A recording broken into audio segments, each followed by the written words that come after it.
Broadcasting from the business capital of the world, this is the Podcast Business News Network.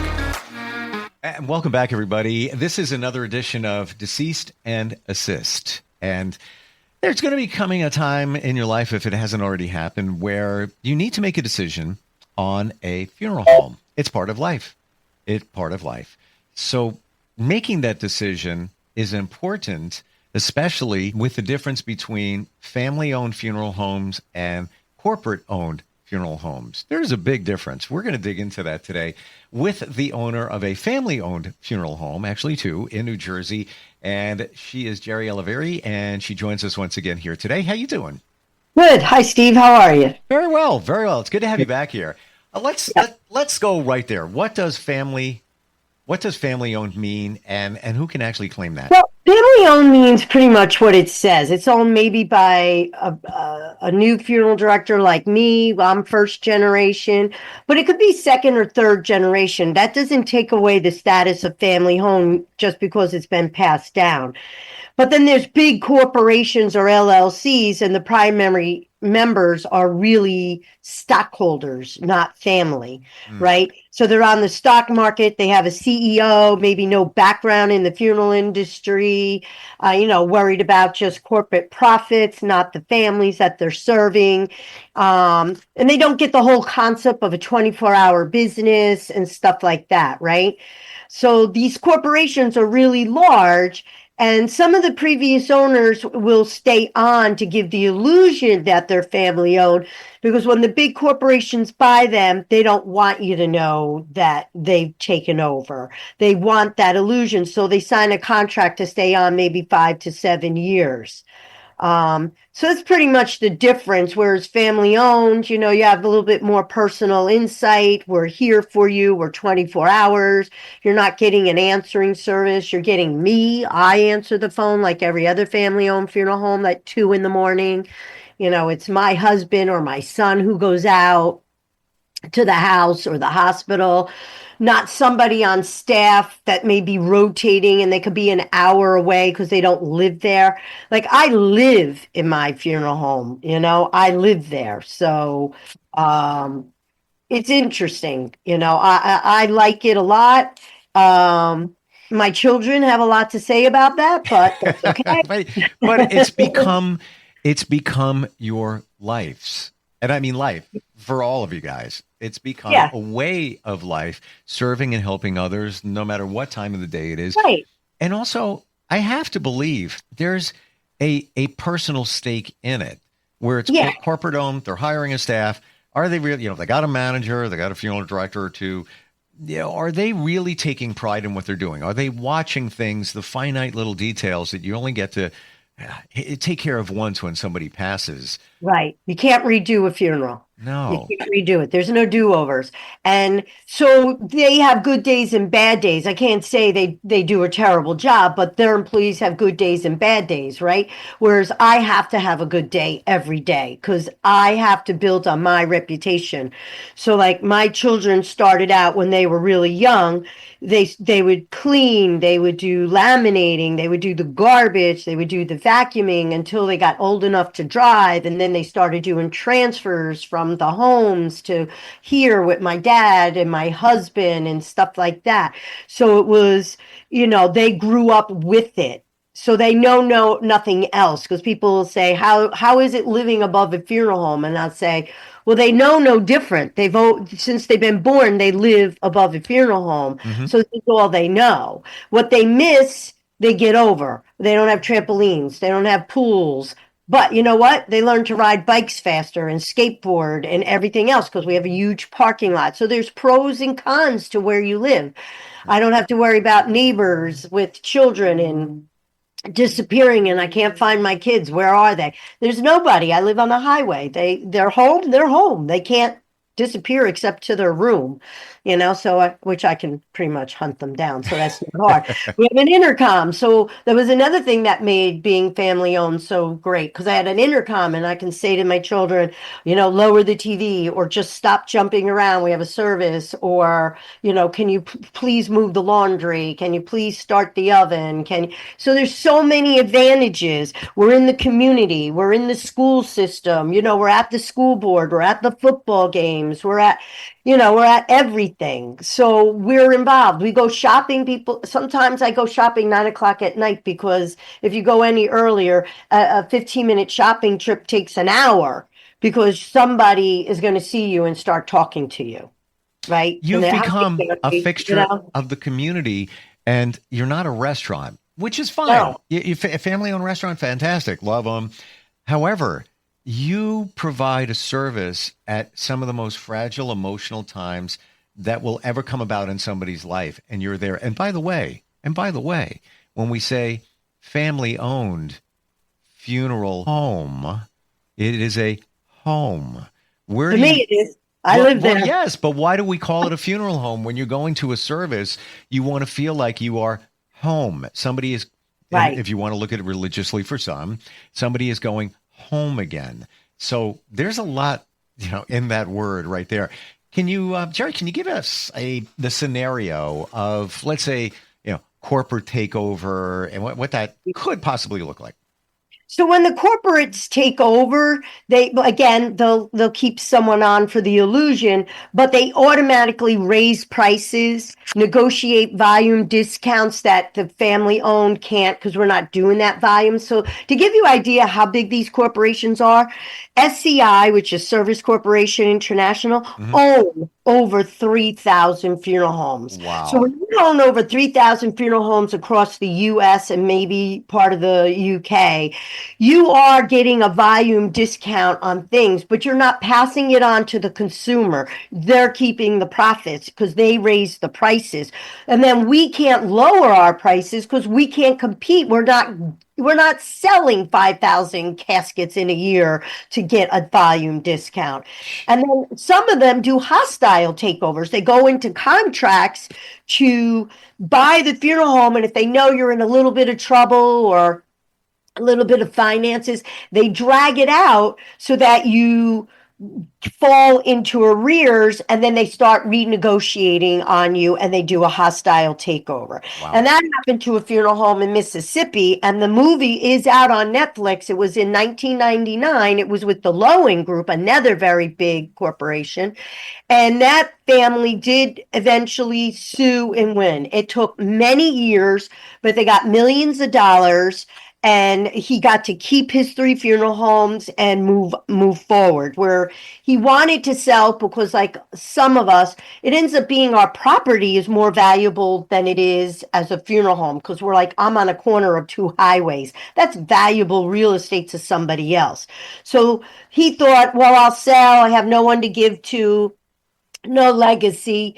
And this will be my retirement. And he tried to screw him, but in the end, Lowen lost. They lost a major big lawsuit. So you have to be careful with these corporate owned. They're not really there for the family or the funeral director. It's a business, flat out. It's a business, and that's the way it works. When we talk about business, can you give us a snapshot of what the difference is between family and corporate owned, maybe in terms of prices? We don't have to actually talk prices, but in terms of numbers, is it about the same, or are they trying to, the corporate companies try to upsell you? What's going on? They try to upsell you. Yeah. So sometimes they're like used car salesmen, for lack of a better term. While you're there, they'll be like, do you want this package, which is going to include a lawyer and an estate planner and this.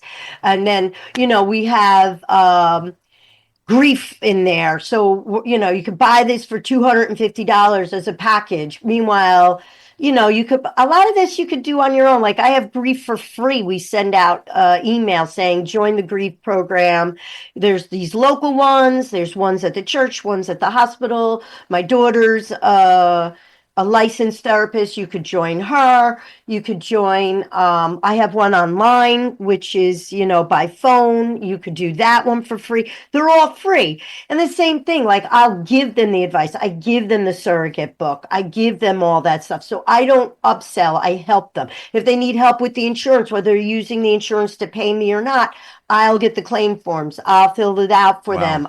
Do all that where they will do it for a fee. So and then also I know my families. I know who can and cannot afford certain things. So I'm not going to upsell a casket or upsell them into 4-hour viewing when I know they can't afford it. Maybe they can only afford 2. Or maybe I know their situation and I will ask them, have they applied for Medicaid yet? Because even if they're applying or if they've been approved, I can get Medicaid to pay for some of the funeral. So I'll ask, even though I'm going to get paid a third of what I'm going to get, I know my families and I don't want to be the one who slaps them with this large bill they can't afford. Can't get blood out of a rock, right? So why are you going to do that? But they'll do that and then they'll, upsell and then they'll sue you and then they'll put a lien on your house. So we try to know and understand our family so we don't do that. That, it's just different, It must be so interesting being part of the community for 35 plus years. Yeah. Losing Yeah, track. I've been doing this since I was 18 and I'm 62, so. Wow. Wow. We're the same age. Yeah. It must be so amazing that you must be taking care of generations of families. I have some families I've buried 5 and 6 times because it's lateral, not just generational up and down. Because it'll be their grandmother, their mother, but then it'll be their aunt or their uncle. So I have quite a few that are very, very, very loyal to me. But then because they're so loyal to me, and I can make every funeral very unique. I can get out of them what I know and what questions to ask so that I can make them all unique. So we do life celebration here, which I think we've discussed before. So it's not just a video, it's not just a slideshow, it's not just a blanket, but that we will find things like I have one coming up that he has a Camaro that he's had for 20 years. He babies it. He keeps it in the garage. He polishes it once a month. He car waxes it. He does all that. And he only takes it out for occasional car shows in good weather. So we're going to do a cutout of his personal Camaro with him in it driving. And we're going to put his obit on one side and his other information on the other side. And we're going to hand that out instead of a memorial card that's just a prayer and a picture. Wow. Wow. Right? So we could do that. Did I hear a cutout? Yeah, it's a cutout. It's about the size of your hand. It will take a picture of his Camaro. We'll have it cut out on cardboard, put his picture, his obit, and his other information on it. And when people come in, we'll just hand them out, so that they take them, because memorial cards not everybody takes. But if they see this and we hand it out, they keep them. It's a nice little keepsake. Wow. But you don't do it with corporations. They don't take the time to do all that, That or is- get to know you deep enough to do it, right? That is Yeah. amazingly special. And yes, and with a corporation, if you walked in and said, yeah, I know somebody that had this done and it was a cutout of the car. Can you guys do that? I'm sure the corporation will find a way to get it done. However, it's going to cost you a lot. Yeah. So I had one down the road at funeral home. So I did the family. I buried in the family like 3 times, but then somebody else died and they went to a different funeral home down the road, not the people that would have called me. And we had a cutout in there for the son. He was a football player, and we did something with his football jersey and his helmet and stuff like that. And when they got there, it was his grandfather who died. They put the grandson's stuff in the casket, and the funeral home called me and said, "Where did you get that? It's great. It's in the grandfather's casket, blah, blah, blah." And I explained to him, we do it, but it's territorial. We own the territory, so we're not giving it up. So you have to figure out another way to do it because we're not giving the territory up. Wow. So, Wow. yeah. So it was really interesting. And we get this turned around in 2 to 3 days, tops, sometimes 24 hours if we have to. We'll pay extra to get it here. But we do it. And the holidays are a problem. Like now, things have to be in Monday to have them for Thursday because it's FedEx. Because, if FedEx isn't shipping, what are you going to do? It's not the people because it's just FedEx. It's just the way it goes. Yeah. Well, But you we can only get do it. what you We can get it do. done. Yeah.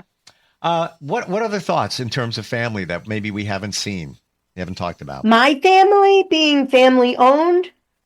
Either of the above. Like a lot of the hospice nurses and stuff recommend us and the nursing homes because they see us so often and we're so caring when we go to the homes and the nursing home. So, like when we go to your house or the nursing home, we will leave a rose on the bed or the chair, wherever the person died.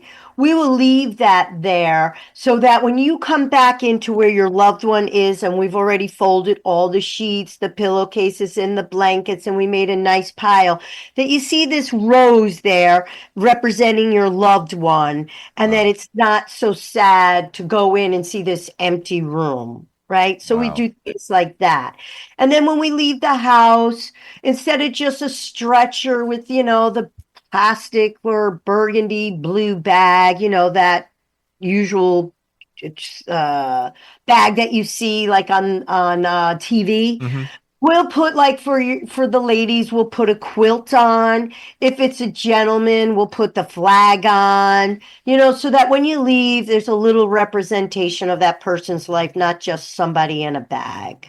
Some Right? dignity, some dignity and Yeah, caring. some kind of dignity. And, as we're coming out, they see that because we go in the family's room by ourselves, of course, and we leave the rose, do all that. But then as we're coming out, they're either in the kitchen or they're in the living room. So they watch us as we go by. So it makes it just a little nice touch. And, we value your loved one just as much as you do. That is so special. I'm serious. And I'm glad we're talking about this today, Jerry, because I know you guys are great. It's just, you've just elevated my opinion, even just with a rose on a bed. You call a corporation and you get push one. Is this immediate need? Is this a pre-need? Is it for directions? Is it for flowers? Unfortunately, you get me. And whatever the phone call is, I'm going to handle it. So sometimes at night, people are so used. I mean, we have people programmed to push buttons that sometimes I have people call 11 o'clock at night for directions, and they're like, "Oh, I didn't expect to get you. Is there a button for directions?" I'm like, "No, I'll give you directions. It's me. I'm going to answer the phone. Could be a death call, so you got to always have that mindset. Be careful what you say. But it's Be like, the personal hello. touch. It is the Yeah. personal touch. Do I have this right? Way back in the day, I think I'm looking at 40 years ago ish, whatever. That you were one of the only funeral homes in your community that would hand out platters. Yeah. My mom would go to the deli, not like a ShopRite or whatever. She would go to a real deli and buy the meat and stuff, make these great platters with salad, 5 different pounds of cold cuts, cheese, everything. And in between, because it was more traditional to have a 2 to 4 and 7 to 9. And in between, the family would go back to the house and anybody who was there would go with them. So we would give them a platter to take home and take that with them so they had some food and they didn't have to worry about getting like pizza Sure. or Cubs. And my mom made those for years. And then COVID happened, and then funerals changed. Cremations took a big uptick, and people are doing like 1 to 5 or 4 to 8 or 3 to 7. So there's that cold cut platter kind of went by the wayside, but we were the only one who did it since 1987. Well, what did that turn into? Now you cater in-house because, in terms of the state, you're allowed to do that. Right. So now I have a restaurant, I have an atrium with coffee, snacks, you can have a buffet. So, right, I parlayed it into something a little different. Right. That being said, I want your opinion on this. This is a little, this made headlines about a week ago. Funeral home in Ohio now has a liquor I license. saw that. I saw that. That goes through our channels too. I saw that. So, in Columbus, Ohio, they now have a funeral home with a liquor license. So, Jersey won't be able to do that. Um, Jersey has a rule that no alcohol should be served on the funeral home premises. So, I have a restaurant that's attached and it's BYOB because I cannot sell or serve alcohol. So, if it's BYOB, I kind of skirt it a little bit. I mean, some people will say, no, that's bad. But, you're also celebrating somebody's life as long Yeah. as it's, within reason. Having a glass of wine, maybe Yeah. that might be good to take the edge off of somebody who's very upset. You have to know your family. You have to know Can your your family. family handle the alcohol, or is every time you get together you have alcohol, there's a brawl? You know your family. Like, You know your family. here comes Uncle Vinny again. Yeah. Yeah. So there's nothing you could do about it. I don't know your family, so I do have a bartender though. If you bring alcohol, Wow. because I do make them hire a bartender because I want to make sure whoever's leaving my premises isn't drunk. Because in New Jersey, that comes back to me. Sure. So I let them overserve themselves. So I have a licensed bartender who will cut anyone off so that I know somehow I'm a little protected. I try. I don't blame you one bit, and you're on the hook for it. And who's watching? You have a lot of things to take care of. If somebody from the family isn't watching, we know they're not because they're in a different state of mind. Somebody's got to do it. Somebody's got to do it. Totally get it. If you could do anything, you would be allowed to do anything. Is there anything floating out there that you might change, or you might bring to one of your funeral Well, homes? they're changing different type of dispositions to where green funerals have been around, and we're starting to do a lot more of those. But now there's also the hydrolysis, and then there's also the radiation one. Oh, what So is there's that? I've never a heard of bunch of different ways to get cremated now, which haven't passed in Jersey, but out west they're starting to tweak with it and play with it. it. Interesting. So you could become mulch and stuff like that. It's like a truck bed. They put you actually with compost, right? So in order to be composted, you have to be put with fruits, vegetables, and different organic material so that you can become part of the compost. So it's like, I don't know, it's probably a half a ton when you're done, but you don't have to collect all that. You can just say, I want a small amount and use the compost somewhere else. But there's different things you got to know about it. Like hydrolysis is water, and our body's mostly water, so that's one way. The compost, you breaks it down to organic material, but bone and teeth, it still comes down to where you have to be pulverized. Even though you're part of the organic, the bone and the teeth never go away. They never totally disintegrate. So, I mean, that's why when you find Indian burial plot lands and stuff like that, they'll be like, oh, there's bones, and they still find that hundreds of years later. So there's still extra steps that are involved, but other options are coming. So when you do green burials, they're still in cemeteries that are specific for that. Wow. And so there's nothing but like organic cotton, no chemicals, no embalming, nothing like that. But no headstones, no vaults, nothing. But at least you're in the ground somewhere and you feel more natural. Right? And So there's all these different options.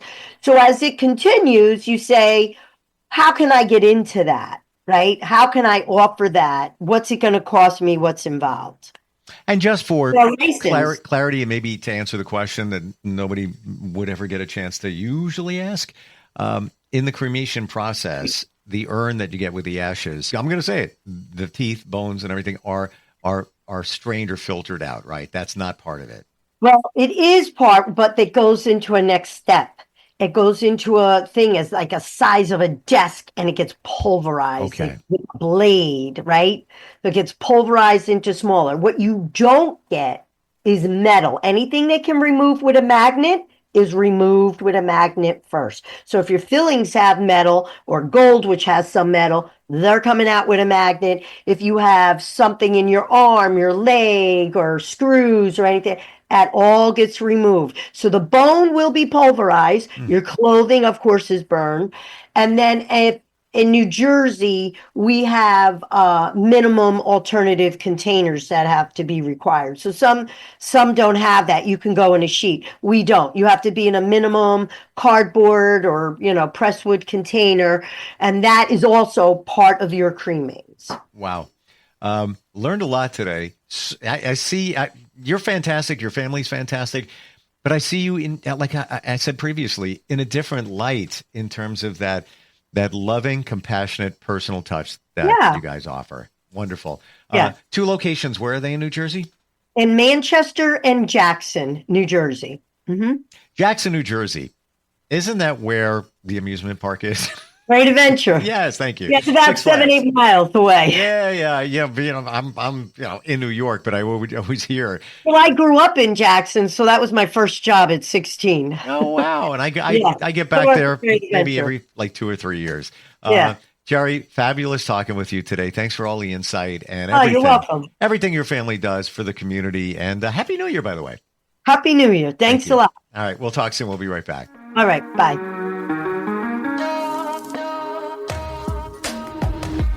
Broadcasting from the business capital of the world, this is the Podcast Business News Network. It's Thursday night, and you're grabbing drinks with some friends. Started off with a pitcher for the table, which quickly becomes 2. There's pool. And there's the photo booth. All right, everybody squeeze in. Say cheese! Followed naturally by an order of wings. And another.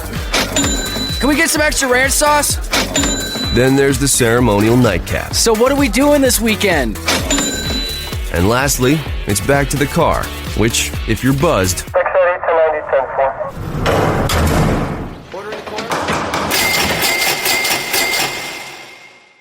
could be the most expensive night of your life. Getting pulled over for buzz driving could cost you around $10,000 in fines, legal fees, and increased insurance rates. Nothing kills a buzz like getting pulled over for buzz driving, because buzz driving is drunk driving. Brought to you by the National Highway Traffic Safety Administration and the Ad Council.